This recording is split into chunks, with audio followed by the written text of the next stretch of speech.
Ankizy mahery ronjato no tsy manana efitrano fianarana ao amin'ny tanàna iray ao Betaindambo izay 10 kilometatra miala ny renivohitr'ny Toliara manamorona ny lalam-pirenena fahasiviny. Izany indrindra no nanosika ny fikambanana Soroptimist International Club de Toliara nanolotra tafo mba hanamboarana efitrano fianarana sy fitaovana hoentin'ireo mpianatra mianatra.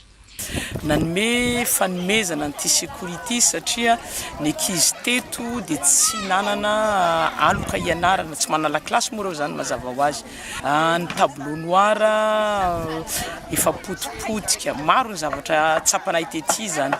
Dia nahoezaka zany zahay nanangana aloka.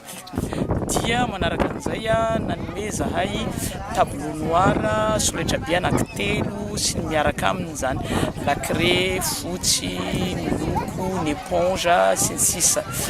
Dia mafana ny andro dia nanome koa zahay zany seau, cuvette, zinga ho an'ireo ankizy ireo sy ny mpampianatra. Ireo rehetra nandray fitenenana teto dia samy nisaotra ireo mahalala tanana nanampy ka nahatotosa izao trano fianarana ho an'ny mpianatra izao. Tsy aivina fa ny taona 2024 no efa nisy ny mpianatra sy mpampianatra ny teto ka ny efitrano fiangonan'ny katolika no nampiasaina tamin'izany fotoana izany.